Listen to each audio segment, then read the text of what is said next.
আপনারা? মধুশ্রী দেবী কোথায়? ওনার সাথে একটু কথা আছে। হ্যাঁ ম্যাডাম ভেতরে আছেন। আচ্ছা আপনারা আসুন।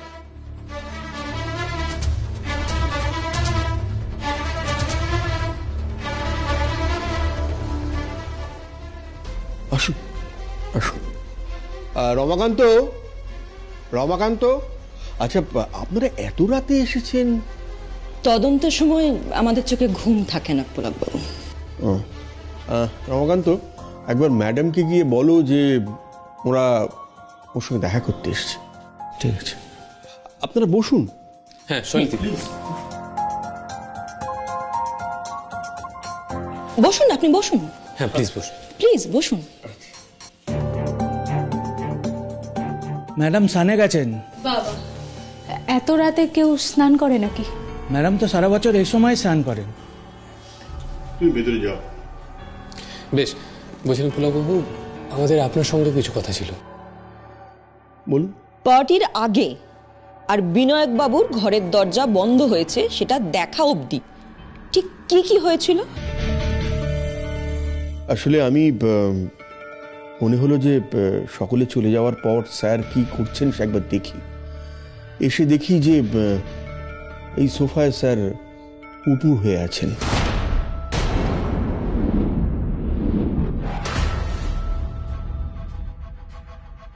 স্যার, স্যার, স্যার সবাই একে একে পার্টি শেষ করে চলে গেছে। আপনি আপনার ঘরে যাবেন না স্যার? সবাই চলে গেছে? হ্যাঁ স্যার। কেউ নেই? ফিরবে না, কেউ ফিরবে না, ফিরবে না। স্যার চলুন, আসুন ঘরে চলুন স্যার। ঘর? ঘর কি গো? আমার 3 বছর কোনো ছবি নেই বলে আমাকে মারা যাচ্ছে। সব ঠিক হয়ে যাবে স্যার, আপনি এরমভাবে ভাবছেন কেন? দেখুন সব ঠিক হয়ে যাবে। আয়ন কি বললো? আমার শেষ করে দেবে, আমি নিয়ে ছবি রিলিজ দেখতে পাবো না। প্রভু, আমাকে আয়ন মেরে ফেলবে। আমি সব জানতে পেরে গেছি, সেই জন্য তাই বলুন আমাকে মেরে ফেলবে। আপনি এসব নিয়ে ভাববেন না স্যার, আপনি ঘরে চলুন, আপনি ঘরে চলুন স্যার। আসুন। ঘর? ঘর মানে 4টে দেওয়াল নয় পুলকবাবু। ঘর বলতে যাচ্ছিল সব শেষ হয়ে গেছে। আমরা ভীষণ একা, বাঁচবো কি বাঁচবো না, স্বপ্ন যাবে তো দেখা।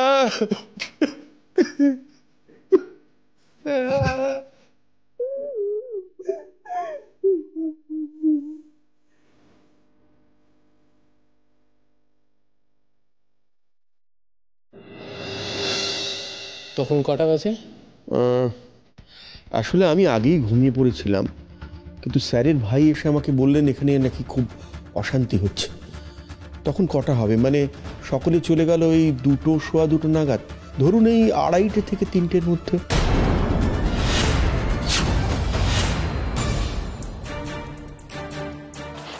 দাদা শুনছেন? দাদা নমস্কার, বলছি আপনার এই দোকানটা ওই বিনাকরার বাড়ির সামনে তো। ওইসব আমরা কিছু জানি না, চলো যাও।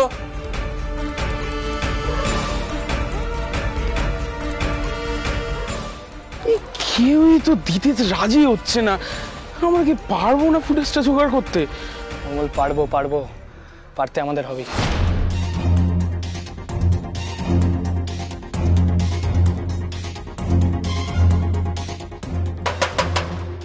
দাদা চলো ওই দিকটা একবার দেখি। ভিতরে কেউ আছেন? আরে কেউ শুনতে পাচ্ছেন? বলছিলাম সলিতে একবার পুলকবাবুকে জিজ্ঞেস করুন যে উনি সকালে ঠিক কখন দেখলেন। তুমি নিজে জিজ্ঞেস করো বাবলু, তোমরা এখন এই কেসে চার্জে আছো, তোমরা জিজ্ঞাসাবাদ করতেই পারো, যাও জিজ্ঞেস করো। বেশ। বলছিলাম পুলকবাবু, আপনি সকালবেলা ঠিক কখন দেখলেন? আমি 8টা নাগাদ একবার স্যারের ঘরে গিয়েছিলাম, কারণ শুটিং ছিল, আমার মনে হলো একবার দেখে আসি। নক করলাম, তখন উনি খুললেন না। ভাবলাম যে কাল অনেক রাত হয়েছে, অনেক ঝামেলাও হয়েছিল, হয়তো একটু বেশিক্ষণ ঘুমোচ্ছেন। পরে 9টা নাগাদ যাই, দরজা নক করি, কিন্তু তখনও উনি ঘরে দরজা খুললেন না। 10টা নাগাদ আবার গিয়ে নক করলাম, কিন্তু তখনও যখন উনি দরজা খুললেন না, আমি আর রিস্ক নিলাম না। আমি পুলিশকে খবর দিলাম। পুলিশকে খবর দিলেন কেন? নিজেরা না দেখে? এক্স্যাক্টলি, দরজাটা বাইরে থেকে বন্ধ থেকে তো আপনার দরজা ভাঙার লোককে খবর দেওয়ার কথা ছিল। আপনি হঠাৎ পুলিশকে কেন ডাকলেন? কি হলো পুলকবাবু, বলুন। আসলে স্যার ডিপ্রেশনে ভুগছিলেন,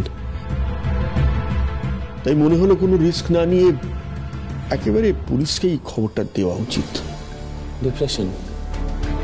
এই ডিপ্রেশনের কথা আগে বলেননি তো আমাদের। দেখুন, এই প্রশ্ন আপনারা কেউ আলাদাভাবে করেননি, তাই জন্য বলার প্রয়োজন মনে করিনি। ওই দেখ, চলো তো।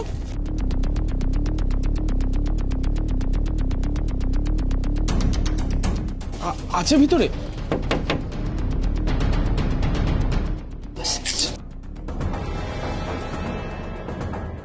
কি চাই? হ্যাঁ কাকু নমস্কার, বলছি যে আমাদের একটা হেল্প করবেন, মানে এই যে আপনার যে সিসিটিভিটা আছে না, ওর ফুটেজটা আমাদের খুবই দরকার। হ্যাঁ আসলে আমি বলছি আপনার এই দোকানটা বিনায়ক রায়ের ওনার বাড়ির আসলে খুব সামনে, তো আমাদের তদন্তে সাহায্য করবে, তাই আমরা দুজনে মিলে আপনার সামনে মানে আপনার কাছে। চ্যাংরামো হচ্ছে না?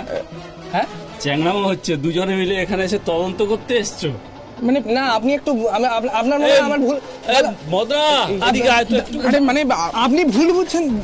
কি ভুল? এদিকে আয়, এদিকে আয়। এটা কি বলছো? না না, কি ব্যাপার, এইসব বাদরামো কি? আমি বলছি হয়েছে এখানে।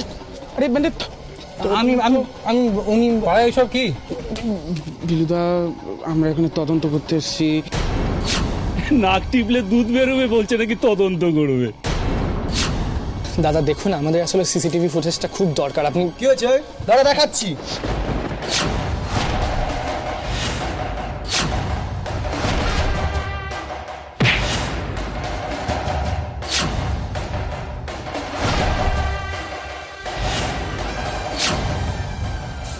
জোর মারি মারপিট করো না, প্লিজ প্লিজ প্লিজ। আমরা পাণ্ডব গোয়েন্দা, বিশ্বাস করুন, আমরা এখানে তদন্ত করতে এসেছি, আমরা মারপিট না। প্লিজ ছেড়ে দাও ছেড়ে দাও ছেড়ে দাও প্লিজ বিলুদা, আমাদের তদন্তটা কমপ্লিট করতে হবে। ছেড়ে দিন ছেড়ে দিন। এই বিলুদা ছেড়ে দাও না। মানে সত্যি যাদের জন্য মিছিল হলো? হ্যাঁ মানে আমাদের ছাড়াও বাদবাকি 3জন পুলিশের সাথে বিনায়ক রায়ের বাড়ির ভিতরে গিয়েছে। আমাদের এই ফুটেজটা খুবই দরকার। তাই তো, সত্যি কথা বলছে কাকা। এদের থানার সামনে দেখেছি তো, দাঁড়িয়ে কথা বলছিল, টিভিতে দেখেছি এদেরকে। হ্যাঁ একদম ঠিকই বলেছেন। হ্যাঁ, আমাকে কি আর ভোলা যায় নাকি? কি বিলুদা, পাণ্ডব গোয়েন্দার আসল মুখ কিন্তু মানে বুঝতেই তো পারছো। দাদা এবার কি দেবেন? মানে খুবই আর্জেন্ট ব্যাপার তো। আরে আগে বলবে তো তোমরা পাণ্ডব গোয়েন্দা। আপনাকে আগেই বলা হয়েছিল, আপনি পরে বুঝলেন। এখন প্লিজ সিসিটিভিটা একটু। হ্যাঁ দাদা আপনি প্লিজ একটু। হ্যাঁ এসো এসো। হ্যাঁ আবার দেখা হবে। হ্যাঁ আরে চল। আচ্ছা, বিনায়ক বাবু ঠিক কি নিয়ে ডিপ্রেশন ছিল আপনি কিছু জানেন? আসলে আমাদের বড়বাবু মানে স্যারের বাবা সিদ্ধেশ্বর রায় গত হওয়ার পর থেকে স্যারের হাতে কোনো অ্যাসাইনমেন্ট ছিল না, কাজকর্ম ছিল না আর কি। তার থেকে ডিপ্রেশন, তার উপরে স্ত্রীর সঙ্গেও তেমন সম্পর্কটা মানে কি আসলে ম্যাডামের সঙ্গে মনোমালিন্য যা হয় আর কি। তাছাড়া সেই রাতে ম্যাডাম পার্টি ছেড়ে চলে গিয়েছিলেন। সেই জন্যই সব কিছু হলো, তাই না পুলক কাকা?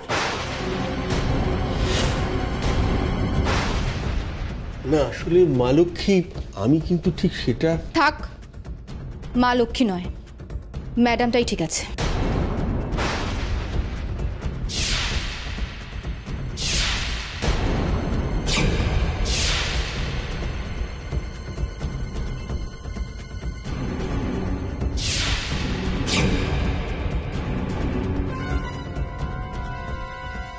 সরি, এত রাতে আপনারা?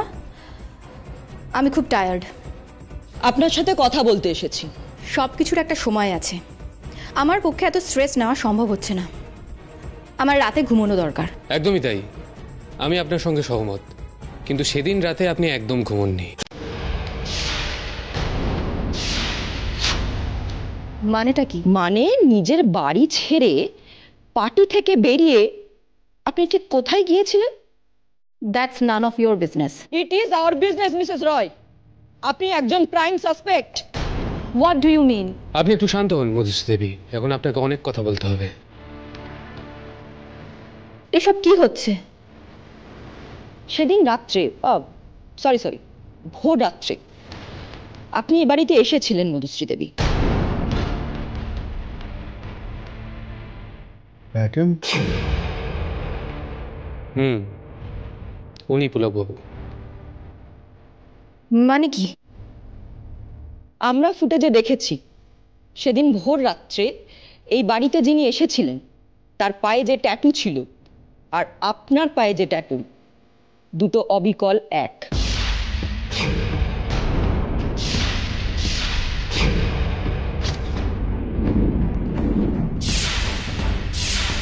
তার মানে কি আমি নাকি আর কারোর এরকম ট্যাটু থাকতে পারে না?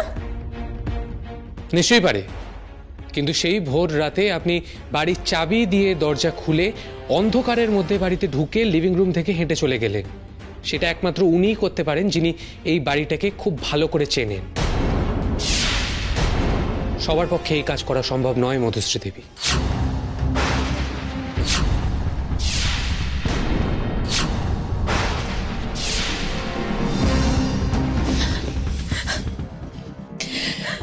কেঁদে লাভ হবে না মধুশ্রী দেবী, বলুন আপনি কেন এসেছিলেন? তাড়াহুড়োয় মোবাইলটা ফেলে গেছিলাম, ওটাই নিতে এসেছিলাম যাতে কোনোভাবে বিনায়কের হাতে না পড়ে। কেন? ওনার হাতে পড়লে কি হতো? এমন কি ছিল আপনার ফোনে? কি হলো বলুন। বিনায়ক আমাকে মানসিক নির্যাতন করত। এই কথাই হয়তো আমি কাউকে মেসেজে। কাকে? আয়ানকে? আয়ান আমার বন্ধু অনেক দিনে। আপনি আর আয়ান পার্টি থেকে একসঙ্গে বেরিয়েছিলেন। কোথায়? কোথায় যাব? তাই ওর ফ্ল্যাটেই। তারপর ওখানে গিয়ে দেখলাম আমার ফোনটা নেই। সেই জন্য আপনি এত রাতে চোরের মতো নিজের বাড়িতে ফিরে এলেন। হ্যাঁ, চোরি। বিনায়ক যে কতটা ভয়ঙ্কর সেটা কেউ জানতো না। ও আমাকে দিনের পর দিন অবিশ্বাস করত। আমাদের 5 বছর বিয়ে হয়েছে, কিন্তু তারপর আমি একটা ছবি করিনি। ও খুব সন্দেহপ্রবণ। আমার জীবনটা জেলের কয়েদির মতো বানিয়ে দিয়েছিল। আমি জাস্ট পাগল হয়ে যাচ্ছিলাম। Wow, beautiful. তা কোথায় যাওয়া হচ্ছে? একটু শপিং এ যাব। শপিং? এত সাজগোজ করে? স্ট্রেঞ্জ। আমার সাথে বেরোলে তো এত সাজগোজ করে বেরোও না কেন? তোমার হাজবেন্ড আনসাকসেসফুল বলে? বিনায়ক প্লিজ। আমাকে ঢপ দিয়ে কার সাথে দেখা করতে যাচ্ছ? আমার সত্যি কিছু কেনার ছিল। টাকা কোথায় পেলে? আমার কাছে চাওনি তো। টাকা কে দিল? আমাকে কি টাকা দেবে? আমি কি এতদিন কিছুই করিনি? এক সময় এত কাজ করেছি আমি। রাইট রাইট, তুমি অনেক কাজ করেছো, তুমি সাকসেসফুল, তোমার ব্যাংক অ্যাকাউন্ট এখনো হৃষ্টপুষ্ট থাকতেই পারে। আমারই ভুল হচ্ছিল। এই, আমার সঙ্গে নেবে? আমি যাবো তোমার সাথে।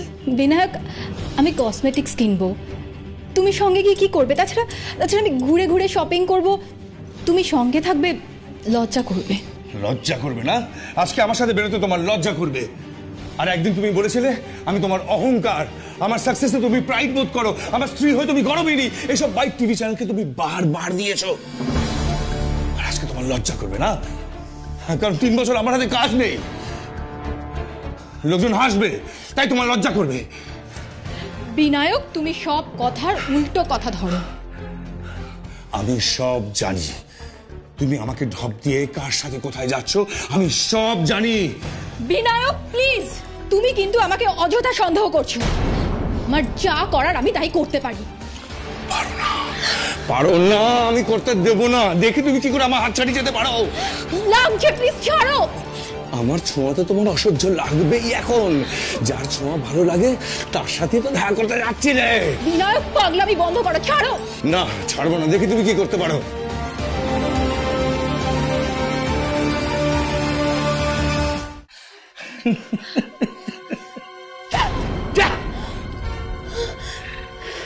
বিনায়ক, বিনায়ক তুমি এখন ঠিক নেই। হ্যাঁ আমি ভালো নেই, হ্যাঁ আমি ভালো নেই, হ্যাঁ আমি ভালো নেই। আর আমি ভালো না থাকলে আমি কাউকে ভালো থাকতে দেবো না। তুই খুব ভালো করে জানো সেটা। তিলে তিলে শেষ করার থেকে তুমি আমাকে একেবারে শেষ করে দাও না। মেরে ফেলো আমাকে, মেরে ফেলো। সেই সুযোগে নিজের স্বামীকে শেষ করে দিলেন। না, বিশ্বাস করুন, আমি খুন করিনি। আমি বিনায়ককে খুন করিনি।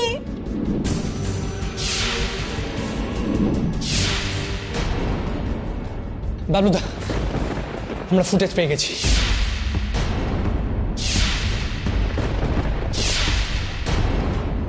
এইবার সব দিনের আলোর মতো পরিষ্কার হয়ে যাবে। ঠিক রাত 4:10 আয়নের গাড়ি বাড়ির সামনে এসে দাঁড়ায় এবং সেখান থেকে মধুশ্রী নেমে বাড়ির ভিতরে আসে। আয়ন কুমার বাড়ির বাইরে ওয়েট করছিল আর ঠিক 4:25 নাগাদ মধুশ্রী বাড়ির বাইরে বেরোয় এবং আয়ন কুমারের গাড়ি করে বেরিয়ে যায়। জানতাম আমরা, এটাই তো হতে চলেছে। আই হোপ এবার আর প্রমাণের জন্য ওয়েট করতে হবে না। একদমই তাই। শৈলীদি, তোমরা তোমাদের কাজ করতে পারো। থ্যাংক ইউ পাণ্ডব গোয়েন্দা। আমরা আয়ান আর মধুশ্রীকে বিনায়ক বাবুর খুনের অপরাধে গ্রেপ্তার করব।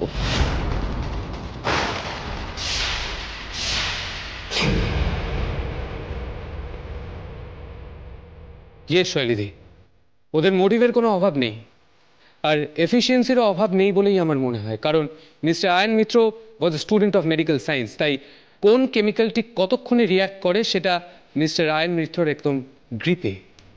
আমার মনে হয় পুরো অঙ্ক মিলে গেছে। দে আর গিল্টি।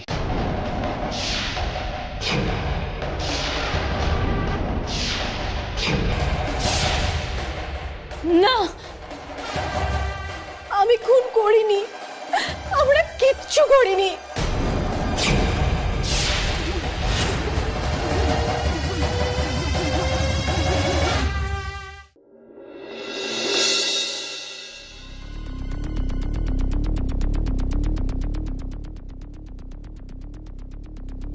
সে আপনি যাই বলুন শৈলী,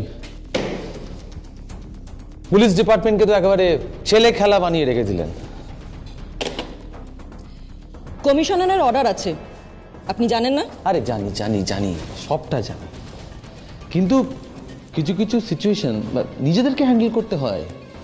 আর সব থেকে বড় কথা হলো কোথাকারকে 5টা ছেলে ছোকরা, তাদের কথায় আপনি এত বড় স্টারকে ধরে নিয়ে চলে আসবেন? আসল ব্যাপারটা হলো একটা ভুল স্টেপ, ভুল পদক্ষেপ, তার আফটার এফেক্টটা কি হতে পারে একবার ভেবে দেখেছেন? আমাদের কাছে একজন স্টারও যা, একজন সাধারণ অপরাধীও তাই। রিয়েলি? হ্যাঁ, সেটা সেটা আমিও বিশ্বাস করি, কিন্তু তা বলে আপনি ওই পাণ্ডব গোয়েন্দার কথা মতো সব কাজ করবেন, হ্যাঁতে হ্যাঁ মেলাবেন না? ভুল হচ্ছে স্যার। কি ভুল? আমি কিন্তু ওদের হ্যাঁতে হ্যাঁ মেলাই না। হ্যাঁ, এটা বলতে পারেন যে আমি ওদেরকে সত্যি খুব পছন্দ করি এবং তার একটা কারণও আছে। 5 জন ব্রিলিয়েন্ট ছেলে মেয়ে ইঞ্জিনিয়ার ডাক্তার হওয়ার নেশা ছেড়ে সত্য অনুসন্ধানের নেশায় মেতেছে। এবং তাও আবার কোনো প্রতিষ্ঠানের আন্ডারে না থেকে। এই ব্যাপারটাকে আমি ভীষণ অ্যাপ্রিসিয়েট করি। তার মানে এটা নয় যে আমি ওদের তালে তাল মেলাই। আর হ্যাঁ স্যার, আপনার যদি এটা নিয়ে কোনো অভিযোগ বা কোনো দ্বিমত থাকে, আপনি তাহলে সেটা উপর মহলকে জানান। আমাকে বলে কোনো লাভ হবে না।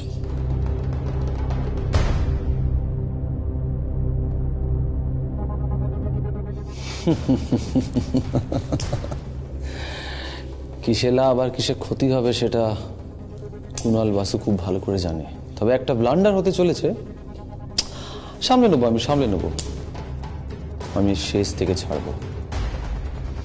That's my challenge.